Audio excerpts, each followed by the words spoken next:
Opa, tudo bem com você? Boa tarde, boa noite, bom dia. Meu nome é Gabriel Dev. Hoje eu vim falar um pouquinho sobre a linguagem de programação Python. Então, eu quero trazer alguns pontos aqui. Eu acho que é importante a gente conhecer um pouquinho da base da linguagem que a gente está começando a desenvolver, querendo aprender a desenvolver. Então, eu vou trazer alguns pontos aqui que eu acho que vale a pena estudar ali, parar para dar uma atenção. E eu acho que isso faz toda a diferença, principalmente quando está começando na carreira, você tem um propósito, né? Você quer arrumar um emprego ou conseguir alguns freelances. Mas eu acredito para quem vai querer seguir pelo caminho de entrar dentro de uma empresa, ter um trabalho CLT ali, vai fazer mais sentido esse vídeo do que alguém que está querendo pegar projetos ou algo do tipo no freelance, sabe? Porque você tendo essa base, é muito bom para quem vai ser freelance também ter essa base, que futuramente, conforme você for querer escalar seus projetos, vai fazer muita diferença você ter uma base forte, né? Porque você vai saber o que está acontecendo por baixo dos panos. Porém, o freelance quer desenvolver e entregar, né? Então, basicamente, não tem tanto problemas assim de seguir um padrão, entender as características, não vai ter uma entrevista. Então, aqui eu acho que vai ajudar bastante quem vai fazer entrevista para responder algumas perguntas durante a entrevista, né, da questão técnica ali. E eu acho que vai contribuir bastante sobre o que que é uma linguagem em Python, qual que é o sentido da linguagem ser interpretada, qual que é o sentido da linguagem ser de alto nível, então multiplataforma, multiparadigma. Então tem vários conceitos aí que eu acho bacana ser abordado e eu acho que isso vai conseguir ajudar bastante você que for júnior ou estagiário e quer conseguir um emprego. Às vezes cai, né, umas perguntinhas ou outras sobre conceitos da linguagem de programação e eu vou acabar trazendo aqui para vocês algumas características da linguagem Python, o que, como que foi construído ela, como se inicializou ela, né? Então, quem que criou, quando foi criado, o porquê que foi criado, qual que é o motivo do nome. Eu acho que esses são tópicos assim, para quem é curioso, vai valer bastante a pena. E eu espero que vocês gostem bastante. Eu gravei o início dessa, dessa introdução aqui antes, só que acabou dando uma cortada. Então, daqui em diante vai seguir com o vídeo, vai vai estar certinho lá. Certinho não, né? Vai ter um corte aqui e a gente vai pro vídeo lá que eu vou estar explicando como funciona o vídeo. Valeu! Então, né? O que que é Python? Para todo mundo que inicia assim, sabe que é uma linguagem de programação. E ponto, né? E linguagem de programação é um monstro de sete cabeças muito grande que acaba que não dá para explicar em poucas palavras, né? O máximo que daria para explicar, lógico, dá para explicar que é uma linguagem de programação feita para desenvolver softwares ali e tal, mas é muito mais complexo que isso, né? Então, eu acho legal trazer um pouco da história da linguagem. Então, vamos começar aqui, que Python foi desenvolvido, foi criada, né, a primeira versão de Python em 1991, é, pelo holandês Guido van Rossum. Ele foi a primeira versão dele foi lançada em 1991, porém ele foi desenvolvido, começou o desenvolvimento dessa linguagem Python em 1980. Então levou 11 anos para ser construída, né, essa linguagem. E foi a primeira versão dela foi lançada em 1991. O nome de Python vem de uma série de comédia, né? Monty Python's Flying Circles. Eu não sou muito bom de inglês, então acaba que qualquer erro meu da minha forma de falar, né? Da minha fonética aí com a língua inglesa, vocês me perdoem, mas foi criado em base dessa série. O Guido teve um insight ali na hora que quando ele estava criando essa, essa linguagem de programação Python para que seja algo simples na hora que você fosse se comunicar, né, falar da linguagem, que também que chamasse a atenção e fosse um pouco misterioso. E ele gostou muito desse nome Python, né, que vem aí da série de comédia. E foi criada por hobby, então ele não inicialmente, né? Ele criou isso como uma forma de renda, como um produto, literalmente, né? Então, você vê, um hobby do cara se transformou numa linguagem de programação que é utilizada hoje e já foi top 1 em 2021 e 2022 pela TOB, se eu não me engano. São curiosidades aí, e aí vem aqui agora uma das principais características do Python, né? É uma linguagem de alto nível, que falando por cima aqui, que eu vou abstrair sobre cada tópico aqui, mas é uma linguagem de alto nível que é mais próxima da linguagem humana, criada para ser simples de ler, escrever e entender. Então, ela tem uma curva de aprendizado bem alta, você consegue aprender ela com uma certa facilidade comparada a outros tipos de linguagem. A linguagem dela é do tipo interpretada, então conforme vai executando os códigos, vai acontecendo a interpretação do que tem que ser executado ali dentro do programa. É multiparadigma, então ela funciona com diversos estilos de programação. Isso tudo vai ser abstraído, tá? Por mais que eu esteja falando aqui por cima, conforme a gente for avançando aqui nos slides, vai ter uma explicação para cada tópico desse. Então, tipagem dinâmica, ela não necessariamente exige que você defina qual vai ser o tipo de variável que você vai utilizar ali, e ela não pode ser imutável, né? Multiplataforma, então ela é acessível quando você desenvolve o código para ser utilizado em Windows, em macOS e também em Linux. Então tem uma grande biblioteca padrão, ela por si só, né, o Python em si tem uma grande extensão de bibliotecas que você consegue utilizá-las para fazer diversos tipos de funções ali e de funcionalidades, né? E ecossistema e bibliotecas externas tem coisas que são soltas do Python que ajudam muito no desenvolvimento em Python. Então, acaba que são softwares agregadores. Os softwares não, né? Mas bibliotecas agregadores, né? Para a linguagem Python que não vem de padrão de dentro do Python. É comunidade gigante, então tem uma comunidade muito ativa. E aí a questão da linguagem de alto nível, né, que eu tinha comentado com vocês.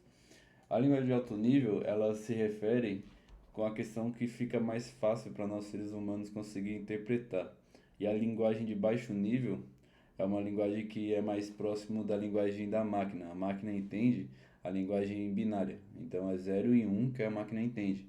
E nós humanos acaba que o nosso estilo de código de se comunicar é igual aqui no Brasil é português, por exemplo.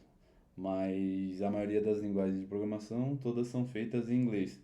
Então aqui eu tenho dois exemplos, né, da linguagem Python, que é de alto nível, que a gente está estudando agora, e temos também da linguagem de baixo nível, que é o Assembly. E aqui, por mais que você não consiga entender ah, o que cada uma está acontecendo, se você nunca teve contato com programação, aqui fica, se olhar nas duas, você consegue pelo menos identificar uma complexidade das linguagens aqui, né? Então, a linguagem Python, por exemplo, você consegue ver que tem um name, pô, é nome, você já consegue identificar print, é algo que está printando em algum lugar, olá mundo, tal. Tudo é muito mais fácil de ser identificado aqui, é mais agradável aos olhos nossos, né, de seres humanos. Para a máquina, isso daqui já é algo mais complexo. Para ela é mais custoso conseguir interpretar o que está acontecendo aqui. Então, isso até vem um caso de performance em cima disso. Quanto mais alto nível, quer dizer que está mais longe da linguagem da máquina, acaba que fica mais difícil da máquina conseguir interpretar o que está acontecendo, né? Conseguir ter a leitura ali do que é para ela executar.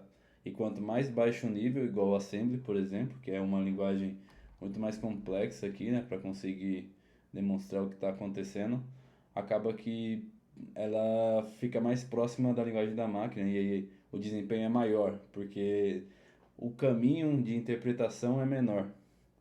Então isso acaba que ajuda bastante na performance da máquina. E aí acaba que Python também é uma linguagem interpretada. Então, o que uma linguagem interpretada quer dizer, né? Python é uma linguagem interpretada porque o código é executado linha por linha. por um programa chamado interpretador. Então, dentro do Python, quando você roda ele, tem um interpretador que fica fazendo essa tradução, né, do código em Python para o código binário, que é o código da máquina, no momento em que você roda o código. Então, conforme você vai rodando o código, igual, por exemplo, aqui, né? Então, ele lê linha por linha, então, ponto name igual a Gabriel. E aí, o interpretador pega isso e transforma em binário para a máquina entender o que ela tem que fazer. Tem que armazenar essa variável aqui, Gabriel, nessa caixinha name, né? Que a gente vai conversar sobre variáveis na próxima aula que eu vou criar de Python. E assim sucessivamente, né? Aí pega o print, tem que printar isso no console que está aqui embaixo e por aí vai, assim sucessivamente.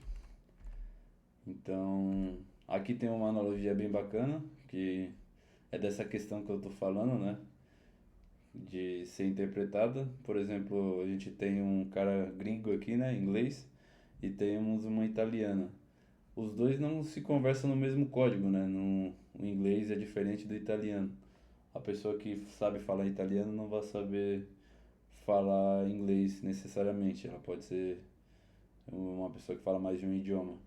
Mas nesse caso aqui, ela precisaria do interpretador. Então vamos imaginar que o inglês, ele é o nosso código em Python. E o italiano seria a linguagem que a máquina se comunica, né? Ela consegue identificar o que está sendo falado para ela e interpretar isso. No meio desses dois teria que ter um tradutor. E aí entra aquela questão que a gente tinha comentado aqui do programa chamado interpretador. Então entraria o interpretador aqui no meio desses dois aqui para conseguir acontecer um diálogo em cima desses dois idiomas. Multiparadigma. Agora a gente começa a entrar numa parada um pouquinho mais chata, podemos dizer assim.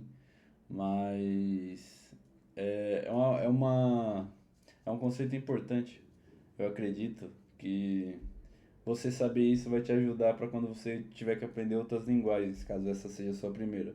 E caso essa não seja a sua primeira, você já vai conseguir identificar algum paradigma que você já utiliza em outras programações, outra linguagem de programação. Então, multiparadigma significa que uma linguagem permite mais de um estilo de programação. Aqui no nosso caso, da linguagem Python, ela tem três estilos de paradigmas, né? Tem o paradigma procedural, o paradigma funcional e também orientado a objeto. Eu, por exemplo, a minha primeira linguagem de programação que eu aprendi foi C Sharp. Então, para mim, acaba que ficou muito mais claro quando já falou do paradigma orientado a objetos. Então, já na minha cabeça eu já identifiquei isso rapidamente e fez com que eu facilitasse meu conhecimento e precisasse só entender mais dois conceitos que seria procedural e funcional. Então, aqui tinha uma imagem aqui, não sei o que deu na minha imagem, mas deu um bug aqui, deixa eu ajustar ela aqui, qualquer coisa. Então, voltando aqui, né? Agora eu consegui ajustar. Então, para começar, vamos começar com o paradigma funcional, que na minha concepção é o mais simples. Então, o que significa, né? Um paradigma procedural. O paradigma procedural é como se fosse o programa é organizado como uma sequência de passos. Isso basicamente todo o código é feito, tá? Mas isso é um estilo de programação. Então, praticamente seria um arquivo inteiro voltado só desse esquema aqui, ou um projeto inteiro voltado só nesse esquema procedural. Então, um procedimento atrás do outro, do começo ao fim. Tanto que eu coloquei essa imagem aqui para fazer uma analogia que o zero, que não tem aqui, né? Mas o primeiro passo é subir aqui a escada para o 1, subir a escada para o 2, subir a escada para o 3. E aí esses passos são passos sequenciais, né? Então dentro do código também vai existir um monte de passos sequenciais. E aí o estilo de programação acaba se tornando nesse padrão, seguindo uma ordem do começo ao fim. Então é um procedimento meio que como se fosse regra, tudo vai ser seguido ali sequencialmente, independente se tiver condições diferentes, caminhos diferentes dentro do projeto, mas vai estar sempre escrito ali tudo sequencialmente. Não vai conseguir ter outras rotas de arquivos, né? Pelo menos é esse o entendimento que eu tenho dentro do paradigma procedural.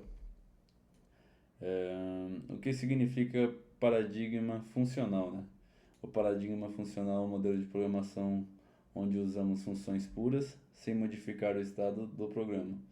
Os dados são imutáveis e você cria novos resultados apenas aplicando funções, tornando o código mais previsível, matemático e seguro.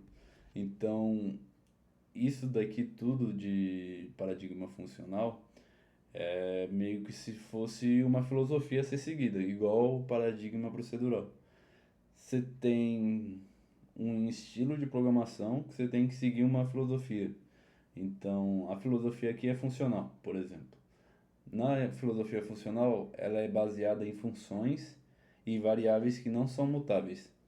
Então, você cria, por exemplo, um sistema que vai ser uma calculadora. Então, dentro de uma calculadora tem operações matemáticas básicas, né, como somar, subtrair, multiplicar e dividir. Então, todas essas operações vão ser separadas em funções. Então, toda vez que você precisar dessa função, você chama ela. E para você agregar um valor dentro dela, você utiliza as variáveis. Então, aqui nas variáveis são onde tem os dados imutáveis aqui, né? Então, para você seguir esse paradigma funcional, você não pode acontecer de você fazer que esses dados sejam mudados. Então, por exemplo, naquele código que a gente tinha aqui, o nome Gabriel, ele não pode ser mudado em momento algum. Aqui, sabe? Então, se você quiser colocar outro nome, você teria que criar outra variável para conseguir armazenar o Gabriel. É basicamente isso e tudo isso aqui que está dentro desse código estaria dentro de uma função. Para não atrapalhar tanto, né? Não vou ficar me estendendo muito nisso. Conforme a gente for criando os nossos sistemas, a gente vai criando conforme essas características aqui para ficar mais claro. Aí depois você pode voltar no vídeo aqui e dar uma olhada novamente, que isso vai ajudar na fixação e na revisão também do que a gente já está escrevendo. Então, conforme for, que eu acho um bom conselho para quem estiver estudando aqui essa playlist é pegar, vamos supor, o primeiro tópico seria procedural, vai, por exemplo, a gente começa a programar no modo procedural. Volta aqui, escuta o que eu estou falando no modo procedural e tenta fazer uma análise sobre o que a gente está escrevendo no código futuramente no curso. E isso vai ajudar bastante na sua interpretação do que está acontecendo e no entendimento. Então, basicamente é isso. Você pega ali o paradigma funcional, que é um estilo de programação separado em funções e variáveis que não são mutáveis, né? E isso faz com que o código fique desse esquema aqui, se tornando que resulte, né, o código a ser um código mais previsível, matemático e seguro. E vamos para esse paradigma aqui que foi o que me deu mais nó na cabeça quando eu comecei a aprender programação em C Sharp, pelo fato de ser orientado a objetos. Então, o que significa, né, o paradigma orientado a objetos? O paradigma de orientação a objetos é um jeito de programar onde você organiza o código em objetos, que representam coisas do mundo real ou conceitos do sistema. Isso nada mais é do que você desenvolver uma aplicação e essa aplicação tentar trazer representatividade das coisas reais que a gente tem, por exemplo, um cachorro, que eu gosto de usar bastante, e jogar ele para dentro da nossa aplicação em código. Então, a forma mais simples que eu costumo explicar isso e que eu aprendi também é que é da seguinte maneira: você imagina que tem um objeto chamado cachorro. Então, você sabe que o cachorro é um ser vivo, né? Aqui do nosso, é um animal, né? Do nosso mundo. E esse animal tem características. Então, ele anda em quatro patas, ele tem um nome, tem uma cor, tem um peso. E isso são suas características. A gente utiliza essas características para se chamar de propriedades. Os comportamentos do cachorro acabam se tornando o que a gente chama de métodos. Então, dentro, dentro das características tem suas propriedades ali, né? Que é nome, cor, raça enfim, entre outras coisas. Os comportamentos seriam como abanar o rabo, latir, comer, fazer as necessidades ali. Esses comportamentos a gente separa em métodos. Então, conforme a gente for desenvolvendo ali o nosso sistema, acaba que vai ficar mais fácil de compreender. E conforme vocês forem estudando por fora ali, praticando também, isso vai ajudar bastante. Então, tem a outra questão aqui que é a tipagem dinâmica. O que significa tipagem dinâmica? A tipagem dinâmica significa que o tipo de variável é decidido em tempo de execução, ou seja, o tipo só é definido quando o código está rodando, e não quando você escreve o código. Então, o que que acontece? O, a aplicação, ela é executada em tempo real. Ela não é um programa igual o seu executável do Opera, do navegador ou de qualquer do jogo, porque já está tudo empacotado dentro do executável. O Python não. O Python, conforme você vai acontecendo as coisas dentro do seu sistema, ele vai dinamicamente pegando ali as informações, as variáveis, as funções e executando o que tem que ser feito nele. Aqui, por exemplo, tem linguagens de programação que são linguagens muito tipadas ali, né? São sintaxe mais que contém regras para as variáveis. No nosso caso, e caso você não saiba o que é uma variável, eu vou explicar um pouco por cima, são caixinhas onde a gente guarda as informações. E essas informações têm vários tipos. Então pode ser um int, que é um valor numérico inteiro, tem um double, que pode ser um valor numérico com um ponto flutuante. Temos também as strings, que são do tipo texto, o date, que é o estilo de valor de data. Temos o booleano, que é verdadeiro ou falso. Então a gente tem N tipos aí de variáveis aí para você consumir. Temos listas, temos arrays. Tudo isso também você vai aprender conforme vai estudando aqui na playlist que eu estou desenvolvendo. Mas essas informações aí é só para você. Eu tô jogando para você ter um pouquinho de choque, assim, fala, pô, caramba, quanta coisa. E é assim mesmo, isso daí você vai utilizar, vai trabalhando todo dia com esses termos, com essas variáveis. Então isso no começo assusta um pouco, mas conforme você vai trabalhando, vai estudando, vai desenvolvendo, você acaba que isso fica muito natural e para você não vai ser algo mais tão assustador assim. Então pode ficar tranquilo que no começo assusta os nomes, dá um pouquinho de ansiedade, né? Você fala, pô, não sei o que é isso, não sei o que é aquilo. É algo que eu acho que é para te adiantar, para você que está começando na carreira de programação, é natural. O tempo inteiro você vai ter dúvidas sobre várias coisas, sobre vários termos que é utilizado na programação. A gente nunca vai saber tudo, a gente sempre vai estar disposto a aprender um pouquinho mais.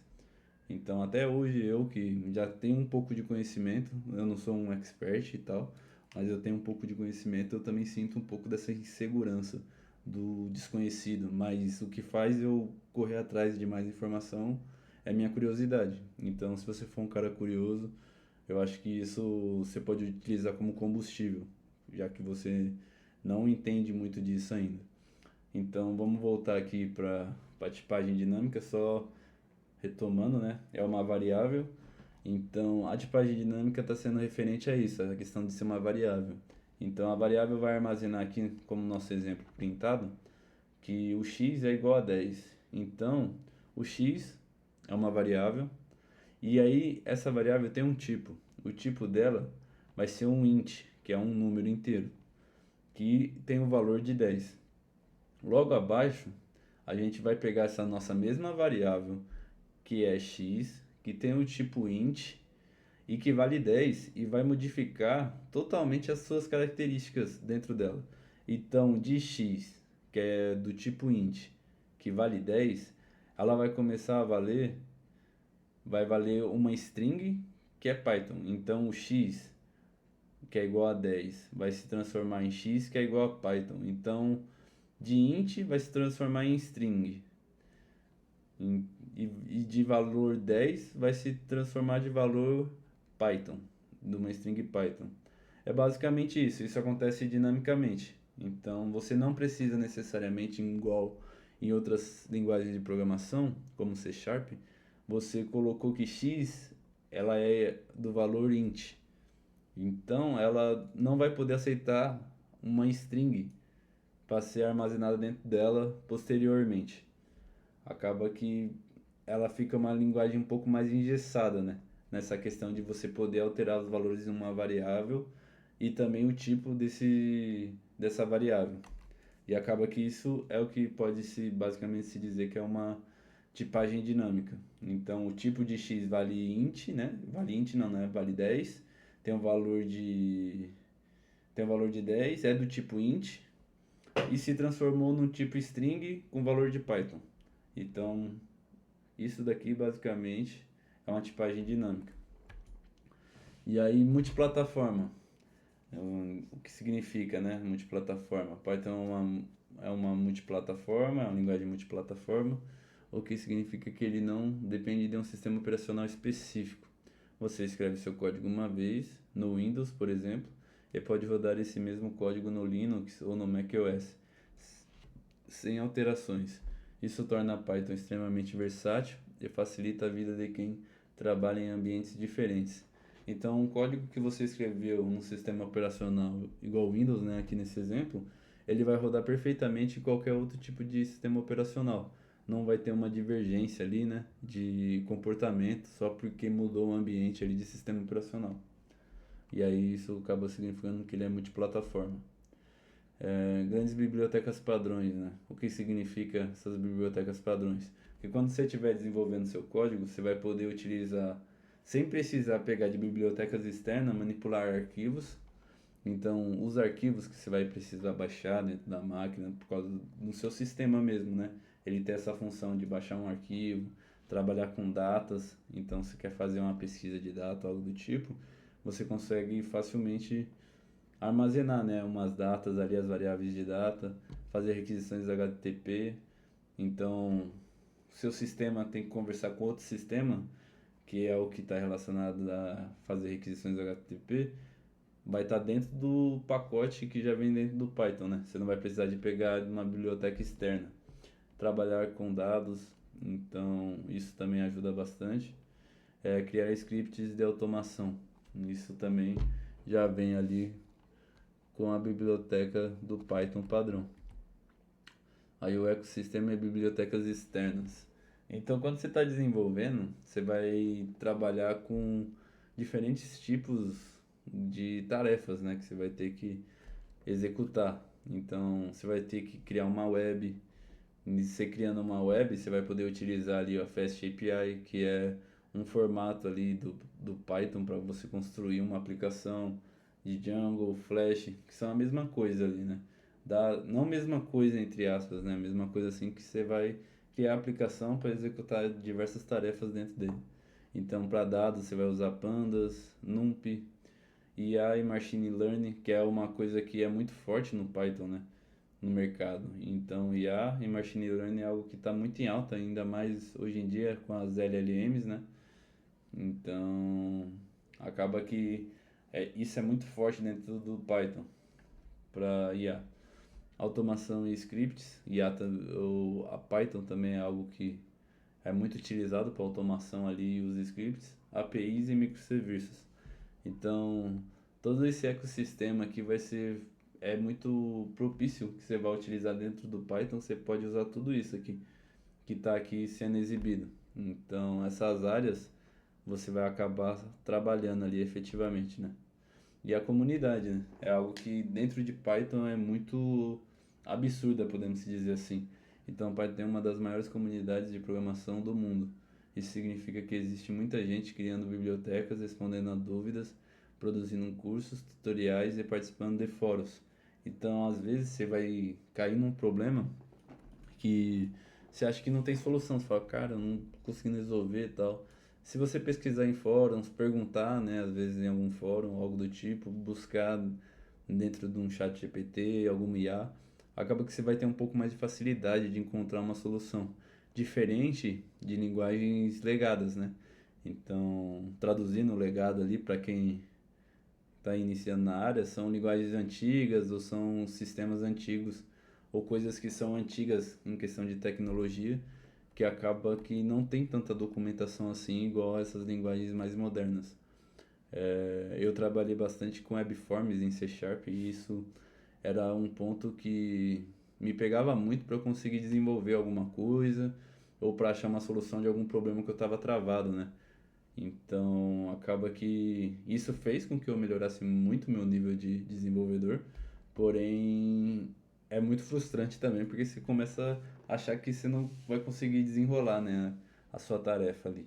Mas quando você tem uma comunidade mais ativa, acaba que isso ajuda muito a você achar uma solução mais rápido, outras abordagens ali, né, em cima do mesmo problema e faz com que você não consiga entender ali o que uma pessoa quis dizer, né, e explicar, você consegue achar uma segunda opção ali, uma segunda opinião sobre o problema. E basicamente é isso que eu queria trazer de Python hoje.